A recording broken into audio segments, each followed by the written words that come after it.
Being a game master can be a lot of work. You have a lot on your plate as you're trying to craft your game world for your players and also keeping material ready to go for them as they play out your scheduled gaming sessions.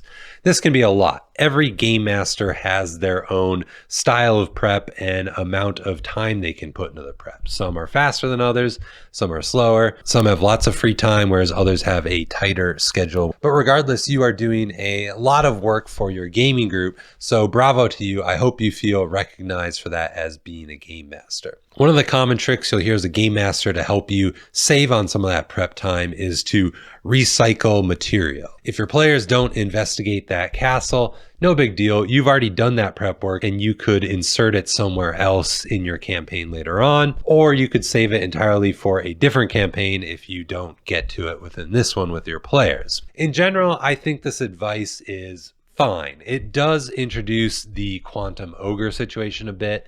If your players choose not to see the castle here, well, they'll just see it later on wherever it makes sense for you to put it in. It sort of presents this illusion of choice, which I personally am not the biggest fan of.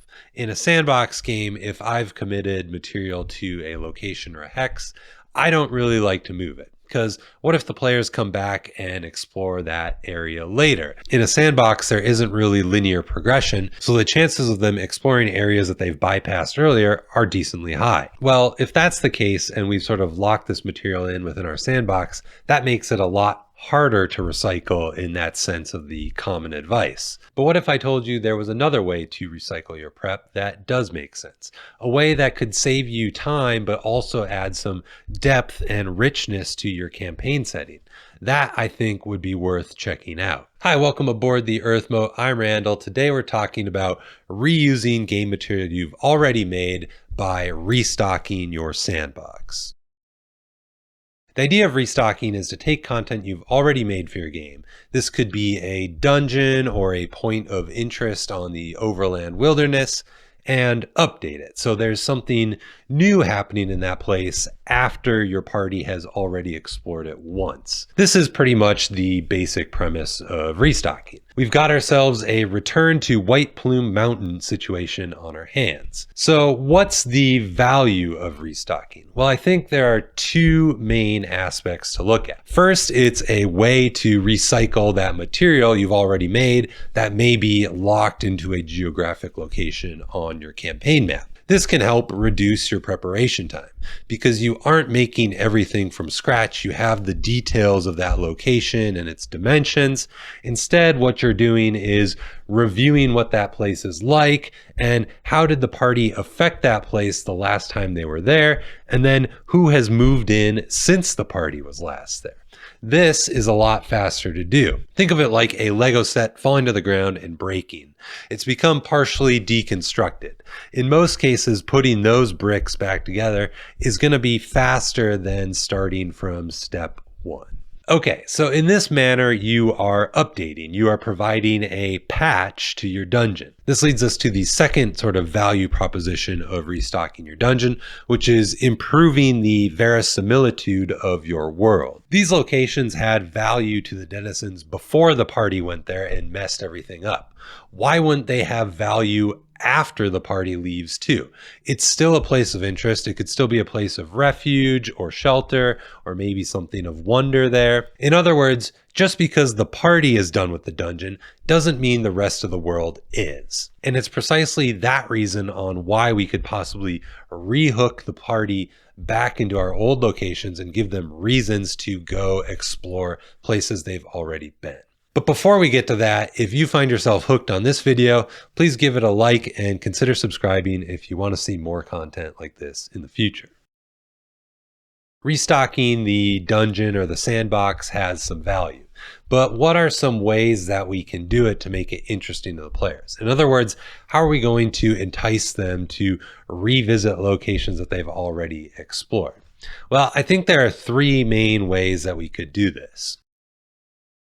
The first one is secrets. I think one of my favorite things about dungeon design is secrets. Secret doors, secret tunnels, secret treasure stashes. There's just something that feels cool about finding a secret, sort of like you've outsmarted the level design of the dungeon. Players like feeling clever, and as game masters, we should want to reward their clever play with rewards or benefits. Access to new areas, faster access to areas, safer access to new areas, access to concealed treasures or rewards. These are what secret doors and secret areas provide to the players. So with that in mind, we should add in a lot of secrets into our dungeons. The reason I like to add in a lot is because despite my players being clever, they aren't likely to find them all.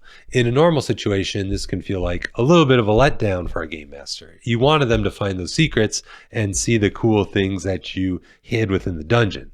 But we also understand that they aren't likely to find all of them. But when it comes to restocking an area and reusing our dungeons, these unfound secrets are actually a really good opportunity. We can leave hooks or bits of information that divulge or partially reveal some of these secrets in the greater world around them. This could be something explicit like finding notes from a past figure detailing the use of that secret in a location they've already visited, or it could be something more implicit like having the players find a similar mechanism in other dungeons to the one that they've already visited.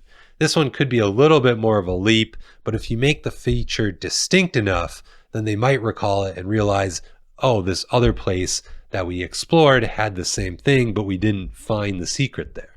For example, say that opening the stone book in the blue goddess statue's hand causes a secret door to open up.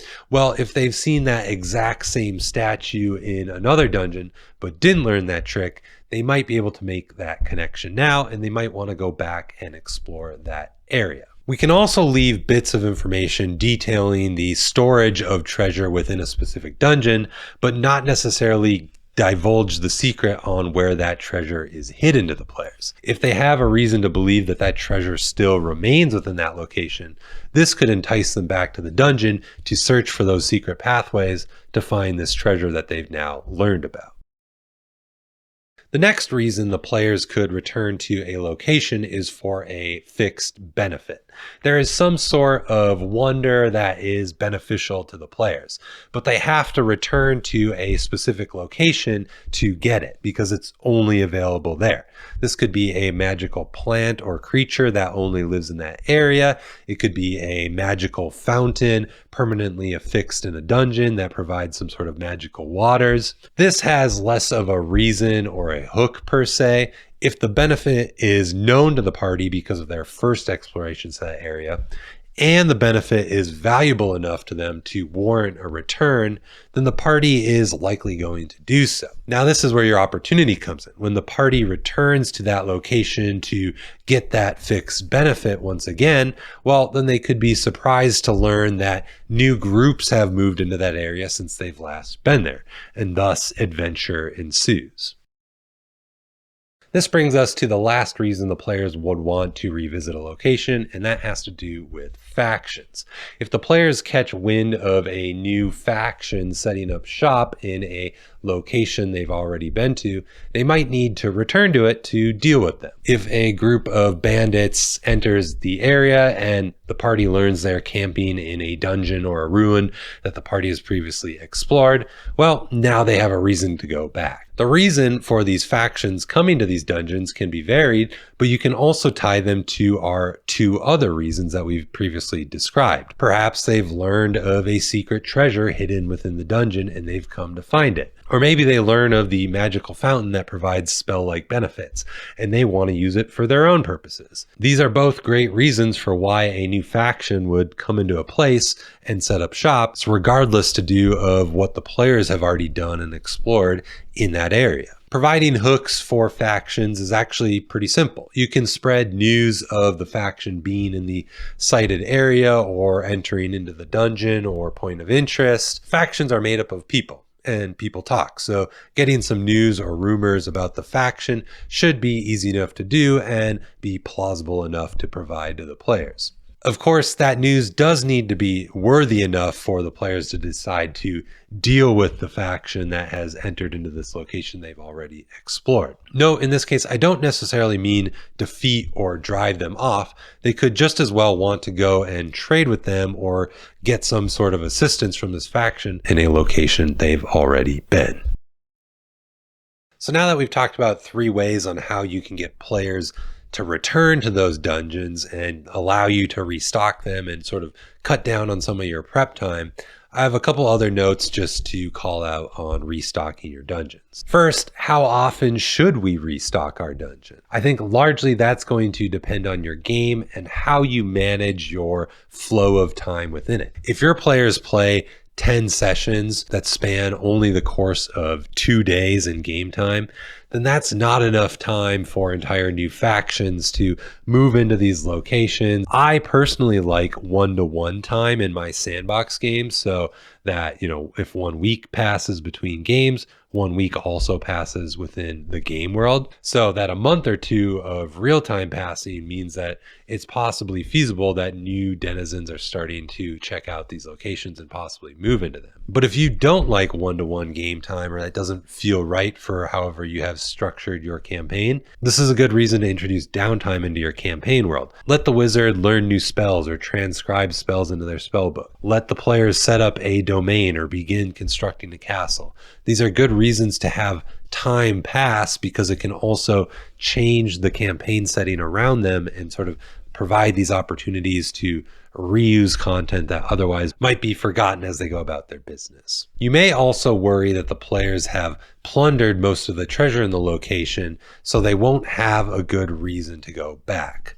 Well, that is a fair point, but I think for all 3, we still have good reasons on why they would want to go back and explore.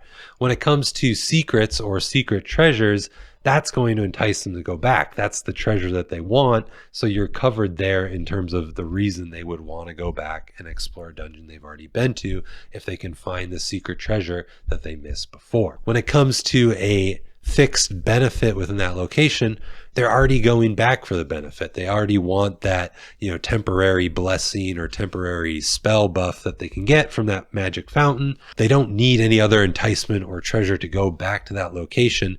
They're doing it because they already see value in going there. And then thirdly, if they're returning because of a faction, well, then don't forget that if the faction's setting that up as a base, they're likely to bring their own treasure hoard with them. They have treasure and resources that they're going to bring, so that provides treasure or plundering opportunities for the party if they view these factions as antagonists. So that's really it. Recycle and reuse your content. It makes your life as a game master and the prep work you have to do a lot easier, and it adds in that sense of a lived-in feel within these locations in your campaign world. Just because the players have explored the area once doesn't mean its relevance is gone to your game.